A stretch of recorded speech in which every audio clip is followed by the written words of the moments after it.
Faisal Al-Mikdad, Syria's Deputy Foreign Minister, thank you very much for being with us today, sir. Happy to be with you. Now, according to UN human rights reports, over 3,000 people have been killed in Syria ever since the protests started in March. For how long will Syria keep on losing its people? I think the question should be the opposite. The question should be what's happening in Syria. Of course, the credibility of some international non-governmental organizations have been lost because they don't take into consideration what's really happening. No one of these organizations has said that Syria has lost more than 1,150 martyrs from the army and the security forces. Do you think, this is the correct approach? Absolutely not. Yes, many civilians were killed, assassinated, but people have to ask the question, who killed them and why they were killed? The criminals our security forces were able to detain have themselves admitted that they were killing demonstrators in Syria to keep the pace of demonstrations going on.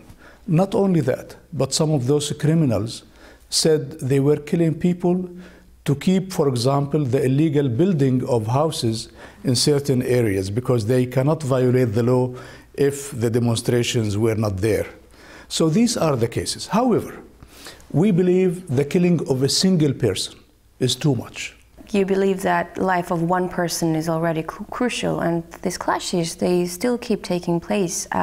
Could you say that Syria is at a state of a civil war? No. Those who are provoking these developments want Syria to go through a civil war. And you know, the complexity of the Syrian population is so deep because this is the history of Syria. We have something from everything. We have the three monotheistic religions. Within each religion, we have all the denominations. So those who are behind these developments want really to lead the country into a civil war, particularly when we correctly define those forces behind the developments that are going on. I'll tell you, those are religious extremists, Salafists, drug traffickers, and smugglers. They have been provided with up-to-date technology of communication by the well-known forces from outside Syria, and financing of terrorism and terrorist action has taken place. So much billions of dollars were smuggled into Syria to encourage people to disturb the peace in the country, and not to mention the tens of thousands of weapons that have been also smuggled into the country from Turkey, from Lebanon, from Iraq, and all neighboring countries. Can you really say that the whole opposition is made of pure Islamists and there are no civilians who are just fighting for a better life? Absolutely not. This is my answer, because we have opposition from inside the country. Syria, the Syrian leadership has recognized that there is opposition, and we have to take into account the views of the opposition and to work together with this opposition to build the new Syria. Your government is actually maintaining dialogue with the opposition. You've actually fulfilled some of their demands as well. But you cannot just disregard that the uprisings in Syria are taking place on a backdrop of numerous uprisings and revolutions that took place in the Arab world. And no one ever thought Mubarak's regime would be put down. No one ever thought Ben Ali would be ousted. No one ever thought anyone could touch Gaddafi. You cannot just think that Syria is a complete different story when these events are taking place at the same time. Do you think something like this could happen in Syria? Of course, we recognize mistakes, and we recognize the fact that the reform process did not start as it was expected to start. These are realities. We have to accept them. What we do not expect is the fact that things develop in such a way, in such a violent way, in a way that contradicts with the spirit of the Syrian people.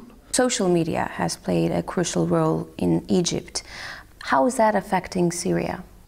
It also, played a big role. We have confiscated, in the cars of many diplomatic missions in Syria, a lot of these, mobiles and so on. Yes, the social media was used, and it seems to me it was used in a negative way, but the government did not impose any restrictions on under instructions of President Assad, on the use of social media. I know also that the conflict between the ruling Alawites and the Sunni majority has lingered on for decades. Do you think that neglect has in some way contributed to the uprisings and the conflict? This is a very dangerous question. In Syria, we don't think of minorities and majorities. This is a recipe for the disintegration of the country. We don't speak such a language. In Syria, everybody has the right to be a president.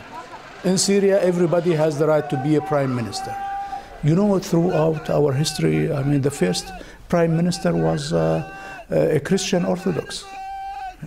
What's wrong with that? And now they are trying to mislead the Syrian people, to mislead the international public opinion, to speak about certain issues which main objective is to divide the Syrian people, and this is where we differ from Egypt and from others. In Syria, we have a political system that defends the sovereignty of the country, and in Syria, we are under such an attack because we say no to the policies of the United States in the region, supporting subjugation of the region into their interest, and serving the major interests of Israel. Can we talk a little bit about NATO? Because you know how NATO is very cynical when it comes to the choice of interfering in one country or another. Why do you think it's not touching Syria or not touching Syria because yet? they for the time being, they cannot touch Syria. If they knew that, going to Syria is easy, they will do it. We think they cannot because the entire region is against this. In Libya, when they interfered, under the pretext of human rights and protecting the Libyan people, I think even if Gaddafi lives 100 years more, he will not kill a small number of the people NATO has killed. More than 50,000 people were killed by NATO. I think those who committed these crimes should go to international courts. When the NATO implemented that resolution in 1973, the way they did it in a criminal way, Russia said no, China said no. The majority of Security Council members said no.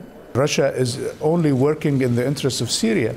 We believe Russia is working also in the interests of world peace and security and in the interest of Russian interests and Russian policies as a peaceful power, as a great power that wants to maintain peace and security in the entire world.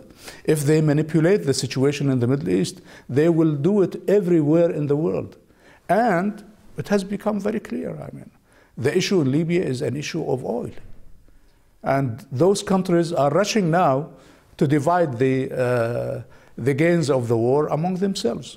Your Excellency, from what it seems from the outside, also the events that are taking place in your country are affected by outside players. For instance, Turkey. Turkey wants to be a leading power for the Sunnis in the region, and we know that Sunnis form the core of the opposition in Syria. Also, we know that Turkey provides support for the oppositional Syrian National Council. Are we seeing double standards here? Can Turkey use this whole thing to its advantage? I'm taking your question. I'm not taking the reality. If the Turkish government would pursue its policies in the imperial way, according to the Ottoman systems, then they commit a big mistake for Turkey and for the position of Turkey in the entire region. Who told them they are, the custodians of Sunnis in the entire world? Nobody has the right to interfere under whatever so pretext, including Turkey, if they want to interfere under this guise, because this is a big mistake. It's not just Turkey, though. Syrian TV has aired an interview with a captured terrorist who admitted receiving aid from Saudi Arabia and Jordan. Why would these countries want chaos in the region? Here you have touched upon a very sensitive issue, the financing of terrorism. And until now, at least we don't say officially that, the Saudi government or the Jordanian government or the Lebanese government or the Turkish government are financing these groups, terrorist groups. But we believe money is coming from these countries, from non-official circles. Our appeal to our brothers and sisters in all these countries is not to allow that, because under the United Nations, this is called financing of terrorism. They are sending money to kill Syrians, and I believe this should be stopped. Since the clashes are still taking place and the protests are still going on, what do you perceive for the near future in Syria? What's going to happen? Of course, you are right when you said there are still some clashes between those terrorist elements and the police and security forces. We hope they stop, because, as I said, the killing of a single Syrian is a big tragedy.